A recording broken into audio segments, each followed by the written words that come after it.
बिस्मिल्लाहिर्रहमानिर्रहीम। अस्सलाम वालेकुम students, I hope you are well. बेटे आज हमने चैप्टर 20 ऑर्थोपेडिक सर्जरी स्टार्ट किया है, तो उसमें आज हमने इन्फेक्शन और इन्फ्लेमेशन को देखना है। तो बेटे इन्फेक्शन में जो आपके पास आ जाता है ना, एक्यूट ऑस्टियोमाइलाइटिस। अब देखो नाम से ही ज़ाहिर है कि एक तो एक्यूट है, ठीक है, और ऑस्टियो मतलब बोन, आइटिस मतलब इन्फ्लेमेशन हुई है, ठीक है, मतलब कोई इन्फेक्शन हुआ है जिसकी वजह से इन्फ्लेमेशन हो रही है बोन में, ठीक है, इसका मतलब ये है। अब इसमें क्या है कि inflammation of the bone cause by infective organism, ठीक है। अब इसका जो स्प्रेड होता है ना, जो रूट ऑफ स्प्रेड है वो तीन तरह के है। एक हेमोटोजेनस स्प्रेड है, ठीक है, और एक कंटीजियस स्प्रेड है, ठीक है, जो मतलब एडजेसेंट सॉफ्ट टिश्यू स्प्रेड हो रहा है। हेमोटोजेनस मतलब ब्लड के थ्रू हो रहा है, डायरेक्ट इनोक्यूलेशन है, ठीक है, लाइक ये जो है कोई चीज़ इंट्रोड्यूस हो रही है, वो लाइक ट्रॉमा हो गया, सर्जरी के थ्रू जो होता है डायरेक्ट जो इन्फेक्शन होता है, ठीक है, तो ये इसके स्प्रेड के वो है। अच्छा, जो इन्फेक्टिव ऑर्गेनिज्म अगर मैं आपको बताऊं तो मोस्ट कॉमन जो है ना वो स्टेफ ओरियस है, याद रखना है। 80 to 90% आपको पता है कि स्टेफ ओरियस होता है। और बाकी जो इंट्रावेनस ड्रग यूज़र है उसमें भी स्टेफ ओरियस होता है। न्यूनेट्स में हीमोफिलस इन्फ्लुएंजा, याद रखना। सिकल सेल देखो एस से आ रहा है तो साल्मोनेला भी एस से आ रहा है। डायबिटिक फूड में आपने ये याद रखना है कि पॉलीमाइक्रोबियल होता है, ठीक है, एरोबिक और एरोबिक दोनों होते हैं डायबिटिक में। प्रोस्थेटिक हिप रिप्लेसमेंट आपको पता है कि जब भी हम कोई चीज़ रिप्लेस करते हैं, कोई भी मतलब एक आर्टिफिशियल चीज़ लगाते हैं, तो उसमें जो होता है ना, हमने पैथो में पढ़ा था कि एपिडर्माइडस वाला इन्फेक्शन होता है, स्टेफाइलोकोकस एपिडर्माइडस का होता है, ठीक है, तो ये आपको उस जगह से भी याद होगा। नो ऑर्गेनिज्म 50% केसेस में होता है। तो मेन चीज़ें जो है ये आपको सारी पता है, बस ये याद रखना कि स्टेफ ओरियस मोस्ट कॉमन है। हिप रिप्लेसमेंट से आप समझ जाओगे एपिडर्माइडस है।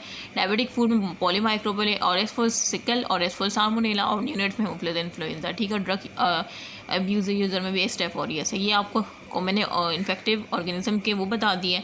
अच्छा, अब ये जो है ना कि एडल्ट और चिल्ड्रन में, तो आपने बस ये याद रखना है कि जो हेमोटोजेनस स्प्रेड होता है ना वो चिल्ड्रन में ज़्यादा कॉमन है, ठीक है, और चिल्ड्रन में अगर मोस्ट कॉमन साइड बताऊँ ना तो लॉन्ग बोन्स होती हैं। और इस तरह से जो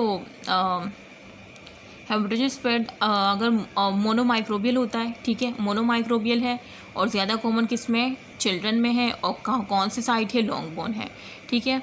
जबकि जो आपका कंटीजियस स्प्रेड होता है ना, ये डायरेक्ट वो पॉलीमाइक्रोबियल होता है। ये बात याद रखना कि जो डायरेक्ट और जो कंटीजियस होता है ये पॉलीमाइक्रोबियल होता है, लेकिन जो हेमोटोजेनस होता है ना ये मोनो होता है, ठीक है। और ये आप इस तरह से याद रखो, जैसे ट्रॉमा केस होता है, कोई भी एक्सीडेंट हो जाता है तो रोड पे मुख्तलिफ़ किस्म के माइक्रोब्स होते हैं, तो इस वजह से पॉलीमाइक्रोबियल का केस है, ठीक है। कंटीजियस भी यही कि जैसे जो सॉफ्ट टिश्यू जा रहा है तो उसमें डिफरेंट माइक्रोऑर्गेनिज्म कॉज करते हैं। हेमोटोजेनस से सिर्फ एक माइक्रो होगा, मोनोमाइक्रोबियल है, ठीक है, इस तरह से याद रख लो। और हेमोटोजेनस आपको किस में ज़्यादा कॉमन मिलता है, चिल्ड्रन में, ठीक है, जो कि मोनोमाइक्रोबियल है। और चिल्ड्रन में ज़्यादा मोस्ट इफेक्ट जो लॉन्ग बोन होती है, और जो एडल्ट में बात की जाए तो उसमें वर्टिब्री होती है, ठीक है।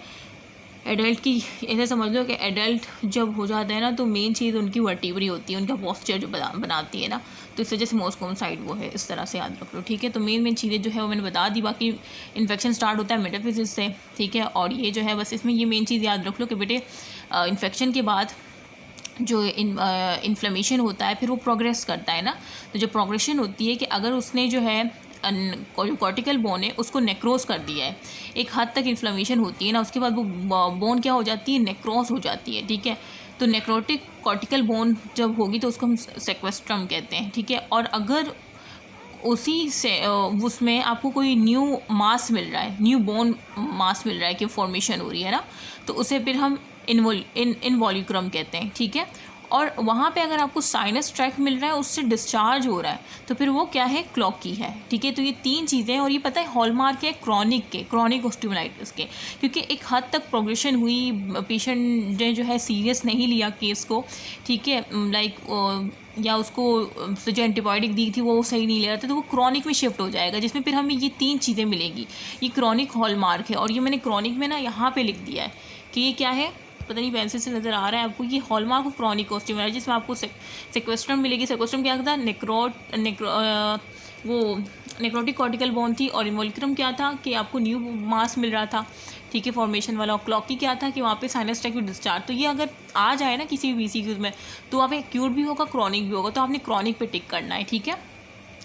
अच्छा, क्लिनिकल फीचर मतलब पेशेंट किस तरह से प्रेजेंट करेगा, देखो ये ट्राइड याद रखना जो मैंने यहाँ बनाया है कि एक तो वो पेन बोलेगा कि मुझे दर्द हो रहा है, ठीक है, और साथ में उसको फीवर होगा और टेंडरनेस होगी। और ये बात याद रखना, टेंडरनेस जो होगी ना वो सुपरफिशियल होगी, ज्वाइंट लाइन मतलब जॉइंट लाइन जो है ना वहाँ तक अप्रोच नहीं होगा, सुपरफिशियल उसको टेंडरनेस होगी, ठीक है।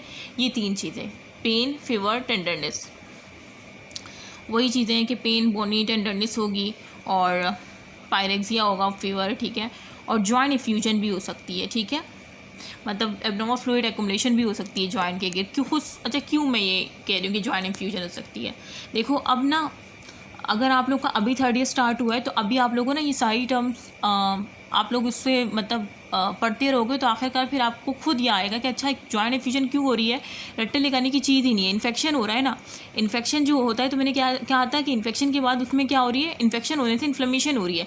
अब वो इन्फ्लेमेशन जो है हो रही है उसने क्या कर दिया है, इन्फ्लेमेशन ने वहाँ पे जो है एबनॉर्मल फ्लूइड की एक्युमुलेशन भी कर सकता है, क्योंकि इतनी इन्फ्लेमेशन हुई, वेस्कुलर परमेबिलिटी बढ़ गई कि उसने उस जगह को स्वेलिंग कर दिया और फिर क्या हुआ कि एक एडिमा लाइक बन गया, ठीक है। तो एक एबनॉर्मल फ्लूइड एक्युमुलेशन कर दी उसने जॉइंट के गिर। तो ये इस तरह से याद रख लो, ठीक है। मतलब हर चीज़ को ना कहानी की तरह और लिंक करके पढ़ो, ठीक है। सो ये आपका हो गया। अच्छा अब मैं मतलब पता कैसे लगाऊंगी, मुझे मिल गए कि हाँ यार इसको ये है ये केस है, लेकिन मैं इन्वेस्टिगेशन तो करूँगी ना, तो CBC करवाऊंगी, उसमें मुझे ल्यूकोसाइटोसिस मिलेगी। ल्यूकोसाइटोसिस का क्या मतलब होता है कि WBC काउंट मुझे इंक्रीज़ मिलेगा। जब मैं उसकी CBC रिपोर्ट देखूंगी ना तो उसमें मुझे जो WBC होते हैं आपकी जो इम्यूनिटी वाले जो WBC होते हैं ना, इम्यून सेल्स जो होते हैं, वो अगर इंक्रीज़ है तो इसका मतलब क्या है।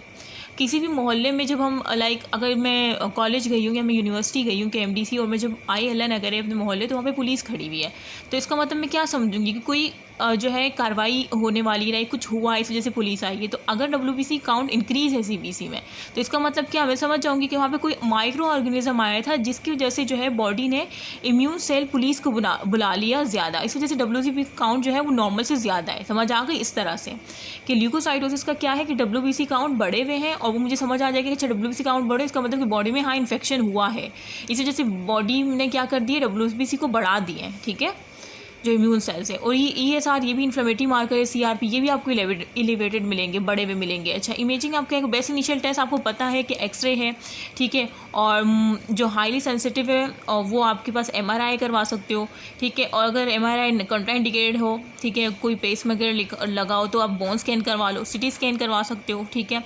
तो बस ये तो चीज़ें आपको पता है कि क्या करवाना है क्या नहीं करवाना। मोस्ट एक्यूरेट टेस्ट याद रखना कि इसमें बोन बायोप्सी है, क्योंकि वहाँ से ना आपको ड्रेनेज और साइनस ट्रैक जो है culture of drainage inside is of no wall, तो आपको पता चल जाएगी। बस इसको छोड़ दो। अच्छा अब हमें पता चल गया, अब हम क्या करेंगे, सबसे पहले तो रिससिटेशन करवाएंगे, ठीक है। उसको जो है IV बोर्ड कैन्यूला लगाएंगे, उसकी जो भी स्टेशन है, ठीक है, स्प्लिंटेज लगा देंगे, मतलब जो भी अफेक्टेड लिम्ब है जो जहाँ पे उसको है लाइक कि यहाँ पे मुझे पेन हो रहा है और वो है ना, वहाँ पे जो जहाँ जिस लिम्ब में जिस पार्ट में इन्फेक्शन हुई है बोन के उसी पार्ट में दर्द होगा ना, तो वहाँ पे हम स्प्लिंटेज लगा देंगे। मतलब एक स्प्लिंटेज तो पता है ना कि हमें किसी सपोर्ट देते हैं ताकि जो अफेक्टेड लिम्स है वो सपोर्ट में रहे, वो हिले जुले ना है, ताकि उसको पेन ना हो, ठीक है। एंटीबायोटिक देंगे क्योंकि इन्फेक्शन एंटीबायोटिक तो देनी है, कल्चर करवा लेंगे, ठीक है। ड्यूरेशन ऑफ एंटीबायोटिक ये है कि IV एंटीबायोटिक हमने 10 से 14 दिन देनी है, ओरल जो है वो 4 से 6 हफ्ते देनी है, ठीक है। अब बाकी सर्जिकल मैनेजमेंट क्या होगा कि अगर इन सब से काम नहीं रिससिटेशन से काम, एंटीबायोटिक से काम नहीं हो रहा उसका, तो ज़्यादा से वो सर्जरी करेंगे। सर्जरी में क्या कर देंगे, डिब्राइडमेंट कर देंगे। जो नेक्रोटिक बोन है ना, जो भी मतलब वो ख़राब जो हुई उसकी हम डिब्राइडमेंट जो कर देंगे और साथ में कल्चर करेंगे जो इन्वॉल्व बोन है। अच्छा इंडिकेशन सर्जरी कब होगी, वही जब एंटीबायोटिक थेरेपी से रिस्पॉन्स ना हो, सॉफ्ट टिश्यू एब्सेस बन रहे हो, ठीक है, वही चीज़ है।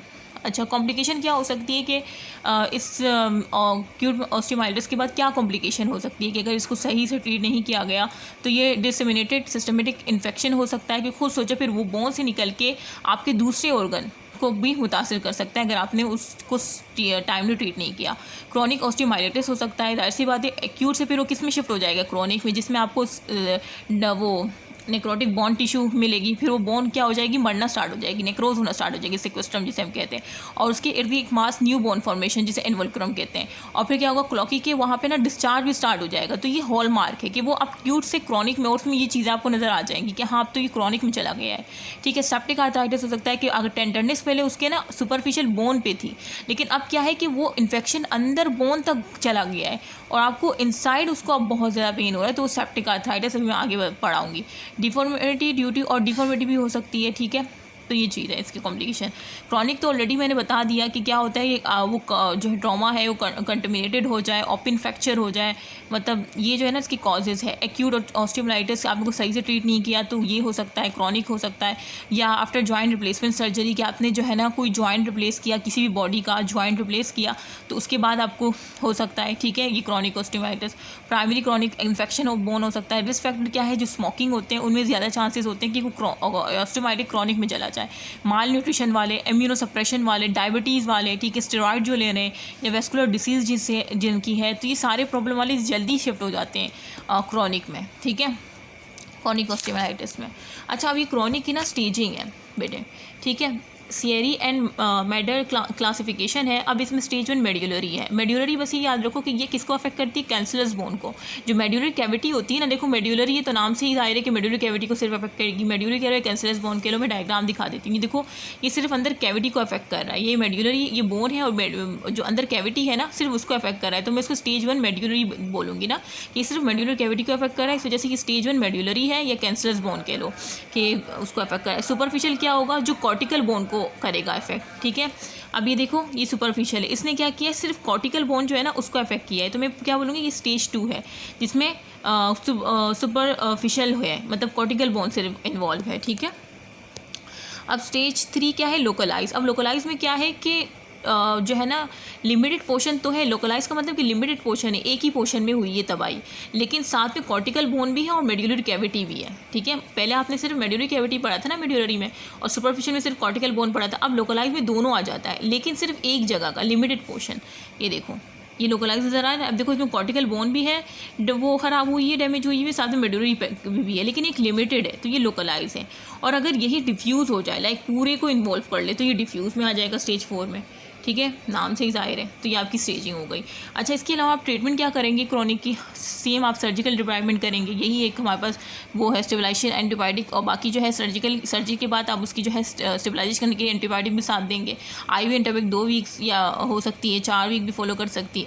IV 2 वीक्स होती है, जैसे मैंने 10 से 14 दिन बताए थे, और जो औरल होती है वो 6 वीक तक भी जा सकता है, ठीक है, एटलीस्ट 6 वीक्स। और बाकी हम जो है जनरल पेशेंट फैक्टर, मतलब जो इम्प्रूव करना है, हम उसे बोलेंगे भाई आपने स्मोकिंग नहीं करनी है अगर वो स्मोकर है, और जो माल नरिश है उसे हमने कहा है कि आपने थोड़ा सा ना हेल्दी खाना खाना है। हाइपरबैरिक 100% ऑक्सीजन देनी है, रीवेस्कुलराइजेशन इसके में क्लेम बाय, बस ठीक है। तो ये हो गया आपका। उसके बाद आओ सेप्टिक आर्थराइटिस। देखो, ये सारी चीज़ें ना, ये आर्थराइटिस, सेप्टिक आर्थराइटिस और वो रूमेटॉइड आर्थराइटिस, ये सब मैंने, अगर आपको याद हो, मेडिसिन रिमेटोलॉजी में पढ़ाया था। देखो मेरे पास पढ़ी हुई भी है ये देखो, ये सब मैंने यहाँ आपको जो मेरे फर्स्ट लेक्चर तो मैंने अब लास्ट वीक अपलोड किए थे, तो इसमें आपको मिल जाएगा, लेकिन फिर भी मैं यहाँ बता देती हूँ, ठीक है, कि क्या है, क्योंकि साथ साथ फिर मैं आपको डिफ्रेंशिएटिंग पॉइंट भी बता रही होती हूँ ना। तो बेटे, ये सेप्टिक आर्थराइटिस, इसका जो है ना, ये भी इन्फेक्शन है जॉइंट का ना। अब ये एक लाइफ थ्रेटनिंग कंडीशन है, मतलब इसमें मैंने क्या कहा था कि जो इन्फेक्शन होता है वो बहुत अंदर तक चला होता है, ठीक है। तो इसमें जो है ना प्रोग्रेशन होती है, कैन प्रोग्रेस सेप्सिस, ये सेप्सिस भी हो सकता है, और जो अफेक्टेड जॉइंट है ना उसको डिस्ट्रॉय कर देता है। सेप्टिक आर्थराइटिस में क्या होता है कि जो अफेक्टेड जॉइंट होता है ना वो डिस्ट्रॉय, मैंने क्या बताया था कि अगर ऑस्टियोमाइलिटिस है, उसने एक जॉइंट को अफेक्टेड कर दिया, लेकिन अगर आपने वो सही से ट्रीट नहीं किया, टाइमली ट्रीट नहीं किया, तो उसकी कॉम्प्लिकेशन सेप्टिक आर्थराइटिस थी ना। तो उसका मतलब क्या था कि फिर क्या होगा, एक अरसे बाद उसका पूरा जो जॉइंट है ना वो डिस्ट्रॉय हो जाएगा, उसमें सेप्सिस हो जाएगी, ठीक है। तो ये सेप्टिक आर्थराइटिस का केस है कि sepsis and destroy the affected joint, और ये एक लाइफ थ्रेटनिंग कंडीशन है, ठीक है। और ये पता है एक सर्जिकल इमरजेंसी, आपने इसको फ़ौरन ट्रीट करना होता है। रिस्क फैक्टर क्या है कि अगर बहुत ज़्यादा एज हो गई है, ठीक है, या बहुत ज़्यादा वो आई ड्रग यूज़ कर रहा है, या जो है वो सेंट्रल वीनस जो है एंड सेंट्रल वीनस कैथेटर है, ऐसे कैथेटर है कि वो सही से वो नहीं किए गए, अंडरलाइंग जॉइंट एब्नॉर्मलिटी है कोई, लाइक रूमेटॉइड आर्थराइटिस है। रूमेटॉइड आर्थराइटिस क्या होता है, बहुत अच्छे से मैंने मेडिसिन में पढ़ाया है, इसमें मैं बताऊँगी, लेकिन इतना डीप में नहीं है सर्जरी में, जितना डीप मैंने मेडिसिन में करवाया है, ठीक है। तो बेटे रूमेटॉइड आर्थराइटिस यहाँ पे बता देती हूँ कि इन्फ्लेमेटरी कंडीशन होती है, ठीक है। तो इन्फ्लेमेटरी कंडीशन होती है, तो अगर किसी को ये है तो उसमें भी अगर उसने सही से उसको ट्रीट नहीं किया टाइमली, तो जाहिर सी बात है नेक्स्ट स्टेज उसको सेप्टिक आर्थराइटिस होगी, ठीक है। या डायबिटिक है, इम्यूनो कम्प्रोमाइज जो होते हैं ना, देखो डायबिटिक होते हैं वो इम्यूनो कम्प्रोमाइज़ होते हैं, HIV वाले, ठीक है, या जो इम्यूनो सप्रेसेंट थेरेपी ले रहे होते हैं, तो ये सब जो इम्यूनो कम्प्रोमाइज पेशेंट होते हैं, इनमें ज़्यादा चांसेस होते हैं कि उनके अगर कोई जॉइंट की एब्नॉर्मलिटी है तो उनके ज़्यादा चांसेस होते हैं इनमें कि ये इनका डिस्ट्रॉय हो सकता है अफेक्टेड जॉइंट, ठीक है। सेप्टिक आर्थराइटिस की वजह से। कॉमन एजेंट क्या होते हैं? स्टेफ ऑरियस जो है ना मोस्ट कॉमन एजेंट है सब में, जैसे मैंने आप पीछे बताया था, तो स्टेफ ऑरियस मोस्ट कॉमन है। हेमोफिलस इन्फ्लुएंजा जो हेमोटैक्स स्ट्रेप्टोकोकाई ये न्यूनेट्स में होते हैं, ठीक है। और मैंने पीछे ही बताया था कि न्यूनेट्स में हेमोफिलस इन्फ्लुएंजा होता है, ठीक है। और नेज़ेरिया गोनेरिया आप एडल्ट में याद रखना, और स्ट्रेप्टोकोकस, ठीक है। कुछ याद इस चीज़ को एक दफ़ा पढ़ लो, लेकिन जो मेन चीज़ है कि मोस्ट कॉमन कौन सा है, वो स्टेफ ऑरियस है। क्लिनिकल फीचर देख लो, ठीक है। अब क्लिनिकल फीचर मतलब पेशेंट किस तरह से आएगा, उसको ना एक्यूट ऑनसेट जॉइंट पेन होगा और साथ में फीवर होगा, मतलब पेन फीवर वही हिस्ट्री, ठीक है। पेनफुल रेंज ऑफ मोशन होगा, वो ना बिल्कुल मोशन ही नहीं कर पाएगा, रिस्ट्रिक्टेड हो जाएगी उसकी मोशन। क्यों? देखो सेम आपने ऑस्टियोमाइलाइटिस में भी ये पढ़ा था कि पेन फीवर टेंडरनेस थी ना सुपरफिशियल, इसमें भी पेन फीवर है, लेकिन इसमें जो टेंडरनेस है ना वो बहुत डीप गई, मतलब इतनी डीप होगी कि वो पेशेंट ना अपने उस अफेक्टेड जॉइंट को मूव ही नहीं कर पाएगा, बिल्कुल रिस्ट्रिक्ट हो जाएगी ना उसकी movement. Joint is hot red and swelling, और जॉइंट ना आपको बिल्कुल रेड मिलेगा, हॉट मिलेगा, और बिल्कुल स्वेलिन हुई होगी, उसमें स्वेलिंग हुई होगी, ठीक है। और इमोबाइल हो गया होगा। और देखो any hot swelling painful joint is septic arthritis. बस ये कोई भी ऐसा जॉइंट जो आपको टेंडरनेस मिले, उसमें पेनफुल मिले और आपको स्वेलिंग मिले, तो सेप्टिक आर्थराइटिस है। Most common side new nets में हिप जॉइंट होते हैं, और जो चिल्ड्रन एडल्ट में होता है नी जॉइंट। ऐसे याद रखो, देखो चिल्ड्रन एडल्ट तो मतलब जहाँ से चलते हैं ना, तो वो नी जॉइंट अफेक्ट होगा, न्यू नेट्स में हिप होता है, ठीक है, इस तरह से। अच्छा देखो, इसमें जो मैंने पेंसिल से लिखा है ना, उसको भी मैं आपको दिखा देती हूँ। ये जो है ना एक हॉट जॉइंट होता है, जैसे मैंने कहा कि हॉट स्वेलिन, और वो सेप्टिक आर्थराइटिस की कहानी है। बाकी वही इसमें टेंडरनेस होती है, लेकिन टेंडरनेस इतनी अंदर बहुत ज़्यादा ये डीपली होता है ना टेंडरनेस, तो एज जॉइंट लाइन तक टेंडरनेस होती है, और पेशेंट बिल्कुल अफेक्ट जॉइंट को मूव नहीं कर पाता, इमोबाइल हो जाता है, रिस्ट्रिक्ट हो जाता है, ठीक है। तो ये चीज़ है। अच्छा, इन्वेस्टिगेशन क्या करूँगी? सीबीसी करवा लूँगी, वही सेम ल्यूकोसाइटोसिस मुझे मिलेगी, WBC काउंट रेज मिलेगा, तो मैं समझ जाऊँगी कि अच्छा बॉडी की इम्यूनिटी बढ़ गई है क्योंकि कोई इन्फेक्शन हो गई है, ठीक है। सी रेक्टिव प्रोटीन, ESR भी, ये भी इन्फ्लेमेटरी मार्कर्स है कि ये भी एलिवेटेड होंगे। और साथ में मैं क्या करूँगी, देखो आर्थोसेंट्रिक जॉइंट एस्पायरेशन करूँगी, मोस्ट एक्यूरेट टेस्ट इसमें ये है, ठीक है। देखो हमने जो है ऑस्टियोमाइलाइटिस में बोन बायोप्सी की थी ना, मोस्ट एक्यूरेट टेस्ट, और उसमें जो था क्या था, देखो ऑस्टियोमाइलाइटिस में क्या था, मोस्ट एक्यूरेट बोन बायोप्सी थी। लेकिन यहाँ पे क्या, क्योंकि बहुत डीप गया है ना, सेप्टिक आर्थराइटिस एक बहुत डीपली इन्फेक्शन कंडीशन है ना, तो इसमें हम आर्थोसेंट्रिस करेंगे, जो कि जॉइंट एस्पायरेशन है, मोस्ट एक्यूरेट है। इसमें हमें क्या मिलेगा, ग्राम स्ट्रेन मिल जाएंगे, और WBC काउंट इंक्रीज मिलेगा, और जो क्रिस्टल माइक्रोस्कोपी ना वो एक्सक्लूड कर दी गाउट और सूडो गाउट को। बस मेन चीज़ याद रखें, यहाँ पे मोस्ट कॉमन क्या है, जॉइंट एस्पायरेशन, मेन चीज़ जॉइंट एस्पायरेशन, वहाँ पे बोन बायोप्सी थी। अच्छा, मैनेजमेंट कॉम्प्लिकेशन सर्जिकल वही कर देंगे, ठीक है, सर्जिकल इवैक्यूएशन कर देंगे, ड्रेनेज करेंगे, और मेडिकल में वही साथ में। फिर उसके बाद IV एंटीबायोटिक भी दे सकते हैं 2 हफ्ते के लिए, और जो ऑरल होती है वो 4 से 6 हफ्ते के लिए होती है, ठीक है। ये हो गया आपका। इसकी कॉम्प्लिकेशन भी हुई है कि जॉइंट एफ्यूजन हो सकती है, सॉफ्ट टिश्यू स्वेलिंग हो सकती है, मस्कुलर वेस्टिंग हो सकती है, और लेट में जो है वही है सेकेंडरी और जॉइंट एफ्यूजन, और बस इसको छोड़ दो, ठीक है। Immune related infection, sorry implant related infection क्या है, एक तो बिल्कुल ना मैं चीज़ को सही पढ़ती नहीं हूँ, और बस मैं चाहती हूँ जल्दी जल्दी हो जाए। अच्छा खैर, इम्प्लांट रिलेटेड देखो नाम से ही है, मे बी इम्प्लांट रिलेटेड में आपने कोई मतलब पेशेंट ने कोई इम्प्लांट करवाया है, उसके बाद वो आ रहा है पेन के साथ उस जगह पे, और वो जगह जो उसकी मतलब पेन हो रहा है, उसको टेंडरनेस हो रही है, तो हम समझ जाएंगे कि यार ये इम्प्लांट रिलेटेड क्या है, इन्फेक्शन है। तो इट रेफर इन्फेक्शन है जॉइंट और बोन फिक्स विद बस वही कि मेटल हार्डवेयर से अगर फिक्स की है तो उसमें जो है ना इन्फेक्शन होने के चांसेस है। तो early infection, delayed infection, late infection, बस अब देखो पूरा रीड नहीं करवा सकती क्योंकि टाइम कम है और ये चैप्टर ईजी है बहुत। अर्ली इन्फेक्शन जो है विदिन 2 वीक्स होता है, ठीक है, आफ्टर ऑफ इंजरी और सर्जरी के। और जो देखो अगर विदिन 2 वीक्स हो रहा है तो खुद सोचो जल्दी हो रहा है ना, तो जल्दी हो रहा है तो इसका मतलब कौन जल्दी करवा रहा है, और जल्दी करवाने वाला जो ऑर्गेनिज्म है उसकी काफ़ी हाई विरुलेंस ऑर्गेनिज्म है ना, क्योंकि वो जल्दी करवा रहा है। तो ये याद रखो विदिन 2 वीक्स हो रहा है तो हाई विरुलेंस ऑर्गेनिज्म में स्टेफ ऑरियस करवा रहा है, अर्ली इन्फेक्शन है।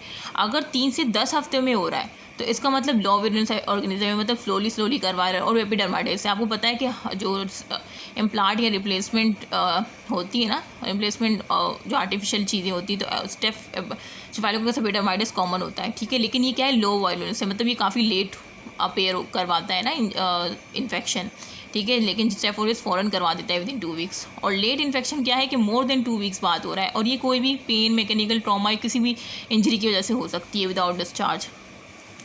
अच्छा, बाकी मैनेजमेंट देख लो कि हम जो है डिब्राइमेंट करेंगे, डी का मतलब डिब्राइमेंट, A फॉर एंटीबायोटिक, और साथ में जो है इम्प्लांट रिटेंशन करेंगे, मतलब जहाँ से वो हो रहा है। बाकी हम 6 वीक आईवी एंटीबायोटिक दे देंगे, और वही है कि 6 वीक देंगे, और औरल जो है मोर देन 6 वीक। और जो इम्प्लांट रिमूवल करेंगे क्योंकि वहाँ से इन्फेक्शन हो रहा है, तो उसको रिमूव करके देखेंगे कि वहाँ पे किस वजह से इन्फेक्शन हो रहा है, क्या हो रहा है, तो उसको ट्रीट करने के बाद हम दोबारा से रीइम्प्लांटेशन करेंगे, ठीक है। और सप्रेसिव एंटीबायोटिक थेरेपी देंगे, बस है, ठीक है। ये हो गया आपका। अच्छा, उसके बाद आ जाओ रूमेटॉइड आर्थराइटिस। आपको मैं सजेस्ट करूँगी कि बेटे मेडिसिन में रूमेटोलॉजी वाला जो यूनिट है ना, उसमें मैंने बहुत अच्छे से करवाया है, वहाँ से कर लेना। यहाँ पे बहुत शॉर्ट लिखा है क्योंकि ऑलरेडी वहाँ पे बच्चों ने किया होता है, तो यहाँ पे वो उनको आसानी होती है, ठीक है। और लिटरली मेरा जो है ना बिल्कुल भी दिल नहीं जा रहा था वीडियो बनाने को, क्योंकि मेरे एग्ज़ाम्स करीब आ रहे हैं, और जैसे एग्ज़ाम करीब आ रहे हैं मतलब एक स्ट्रेस होता है। और मैंने ये सोचा कि नहीं बनाती ना मैं वीडियो, लेकिन फिर मैंने सोचा कि नहीं बना लूँ जितना हो सकता है। फिर आखिर के दिनों में शायद नहीं बना पाऊँ मैं, लेकिन मुझे आप लोग अपनी दुआओं में याद रखना, ठीक है। अच्छा, रूमेटॉइड आर्थराइटिस आपको पता है कि मैंने जैसे बताया कि बेटे ये क्या है, इन्फ्लेमेटरी आर्थराइटिस होता है। मोस्ट कॉमन टाइप है ये इन्फ्लेमेटरी आर्थराइटिस की, ठीक है। और ये वुमेन में ज़्यादा पाई जाती है। 3% वुमेन में होती है, 1% मैन में होती है। और ये क्या करती है, जो ये टी सेल्स को वो करती है, ऑटो इम्यून जो रिस्पॉन्स होते हैं ना, कि it's called by cell mediated T cell auto immune response. MCQs भी है आया बाय के, टी सेल इसमें वो होते हैं। ये तो आपको मैंने मेडिसिन भी पढ़ा है, इसमें मैं छुड़वा रही थी। बाकी क्या है, सिमेट्रिकल डिसीज़ होती है, और ये पता है कि सिमेट्रिकल डिसीज़ होती है और ये अफेक्ट करता है स्मॉल जॉइंट को। ये भी मैंने वहाँ पे ट्रिक करके याद करवाया था ऑस्टियो आर्थराइटिस का। ये देखो ऑस्टियो का, और ये आपको रूमेटॉइड आर्थराइटिस, बिल्कुल मैंने डिफरेंस करके याद करवाया था ना। और अगर मैं पहले ये डिफरेंस आपको दिखा दूँ तो यहाँ से आपको देखो, ऑस्टियो आर्थराइटिस एक रूमेटॉइड आर्थराइटिस है। ऑस्टियो क्या है, नॉन इन्फ्लेमेटरी आर्थराइटिस है। रूमेटॉइड क्या है, इन्फ्लेमेटरी आर्थराइटिस है। जो ऑस्टियो है ना, ये डीजनरेशन होती है इसमें ना, जबकि इसमें पेनिस फॉर्मेशन होती है। ये भी MCQs आया हुआ है। और इसमें जो ना लार्ज जॉइंट पहले अफेक्ट होते हैं, इसमें स्मॉल जॉइंट पहले अफेक्ट होते हैं, हैंड के होंगे। और ये एसिमेट्रिकल जॉइंट इन्वॉल्वमेंट है, ठीक है। और ये सिमेट्रिकल है, मतलब अगर पेशेंट है तो उसके अगर हाथ पे है तो दोनों हाथों पे है दर्द, और इसमें सिर्फ एसिमेट्रिक एक हाथ पे है और दूसरे के कॉन्ट्रालेटरल पेयर पे है, ठीक है। तो इसमें ये है, इसमें एसिमेट्रिक है, इसमें सिमेट्री है। इसमें जो मॉर्निंग स्टिफनेस है, मतलब जो जॉइंट बोलेगा कि सुबह उठ के मेरा जॉइंट बिल्कुल अकड़ा होता है, और फिर हम बोलेंगे कितने देर के लिए। अगर वो लेस देन 15 मिनट बोलेगा तो उसका मतलब ऑस्टियो है। अगर मोर देन 1 आवर बोलेगा तो रूमेटॉइड आर्थराइटिस है। अच्छा, यूनिक फीचर ये है कि डिस्टल इंटरफेरेंस जॉइंट इसमें इन्वॉल्व होते हैं, और इसमें जो है वो स्पेयर होते हैं, ठीक है। इसमें नहीं होते, इसमें इन्वॉल्व होते हैं। और इसमें वही कि जाहिर सी बात है, ये जो ऑस्टियो आर्थराइटिस है ये एक नॉन इन्फ्लेमेटरी आर्थराइटिस है, ठीक है। तो कुछ सोचो, अगर नॉन इन्फ्लेमेटरी है तो लेफ्ट फाइंडिंग में आपको CBC भी नॉर्मल मिलेगी, ठीक है। ESR CRP सब नॉर्मल मिलेगा, क्योंकि एक नॉन इन्फ्लेमेटरी है। रूमेटॉइड आर्थराइटिस एक इन्फ्लेमेटरी कंडीशन है, मोस्ट कॉमन टाइप है इन्फ्लेमेटरी। इसमें आपको ये जो है इन्फ्लेमेटरी मार्कर्स रेज मिलेंगे, रूमेटॉइड फैक्टर भी आपको पॉजिटिव मिलेगा, और anti-CCP भी आपको पॉजिटिव, CRP और एलिवेटेड मिलेगा, ESR, ठीक है। तो ये आपका हो गया। अब ये आपको वहाँ से समझ आ गया ना डिफरेंस से। बाकी मेडिसिन की वीडियो भी लाजमी देख लेना, देखो वही लिखा हुआ है, सिमेट्रिकल इन्वॉल्वमेंट होती है, पॉली आर्टिकुलर। अच्छा, ये पॉली आर्टिकुलर होता है, मतलब 5 जॉइंट या 5 जॉइंट से ज़्यादा भी हो सकती है। स्मॉल जॉइंट अफेक्टेड फर्स्ट होता है, मॉर्निंग स्टिफनिंग बता दी मैंने। अच्छा, मॉर्निंग स्टिफनिंग होती है, और बाकी इसका ये जो ना इम्प्रूव होती है एक्टिविटी से। जबकि जो दूसरा होता है ना, यहाँ पे दूसरा डिफरेंस लिख लो, ये इसका जो है ना ये इम्प्रूव हो जाती है। वो कहते हैं जब मैं काम करने लग जाता हूँ, एक्टिविटी करने लग जाऊँ तो मुझे पेन रिलीव हो जाता है मेरा, ठीक है, और स्टिफनेस ख़त्म हो जाती है। जबकि ऑस्टियो वाला कहेगा कि नहीं, काम करने से मज़ीद एग्रीवेट हो जाता है, ठीक है। तो ये चीज़ लिखी हुई है। अच्छा, बाकी ये डायग्नोसिस क्राइटेरिया है कि उसको मोनोस्टिफनिक होगी, आर्थराइटिस 3 से 3 ज़्यादा जॉइंट हॉरेंट जॉइंट में होगा, और सिमेट्रिकल होगा, और रूमेटॉइड नोड्यूल्स फैक्टर्स मिलेंगे, ठीक है। ऑस्टियो और ड्यूरेशन मोर देन 6 वीक होगी। तो ये क्राइटेरिया कि अगर ये सब मिल रहा है, तो अगर ये 4 फीचर ये 4 से ज़्यादा मिल रहे हैं, तो इसका मतलब कि हाँ रूमेटॉइड आर्थराइटिस का केस है। और रूमेटॉइड आर्थराइटिस तो अब हैंड में देखो, ये रेडियल डेविएशन ऑफ रिस्ट मिलेगी, अल्नर डेविएशन ऑफ फिंगर मिलेगी, सब मैंने बैक साइड से पिक्चर भी दिखाई थी। स्वान एक डिफॉर्मेटी मिलेगी, जिसमें प्रॉक्सिमल इंटरफेरेंस की हाइपर एक्सटेंशन होती है और डिस्टल की फ्लेक्शन होती है। और अगर प्रॉक्सिमल की फ्लेक्शन होगी और डिस्टल की हाइपर, तो वो बटनियर डिफॉर्मेटी है। कॉप अप टू क्या है कि सब रिलैक्सेशन होती है मेटाटार्सल की, ठीक है। ये सारी चीज़ आपको बैक साइड से पिक्चर मिल जाएगी, या गूगल से पिक्चर कर लो। मैंने रूमेटोलॉजी पढ़ाई थी तो मैं साथ में बैक साइड से पिक्चर भी दिखा रही थी। अच्छा, अब स्पाइन में क्या मिलेगा, अल्टरनेट सबलिगेशन C1 से C और 30 से 50% होता है। ऑलवेज प्रॉब्लम सर्वाइकल स्पाइन, क्योंकि एंडोट्रेकियल इंट्यूबेशन होती है। अच्छा खैर, स्किन में इसके अलावा ना ये रोमेटॉइड ना एक्स्ट्रा आर्टिकुलर मैनिफेस्टेशन भी है इसकी। किस तरह से स्किन में जो है सबक्यूटेनियस नोड्यूल होते हैं, आई में स्क्लेराइटिस होगा, राइट लंग्स में जो है वो प्लूरल एफिजन हो सकता है, हार्ट माइकोआर्डाइटिस, मतलब सारे किडनी नेफ्राइटिस, लंग्स, ये सब कुछ इन्वॉल्व कर सकता है एक्स्ट्रा।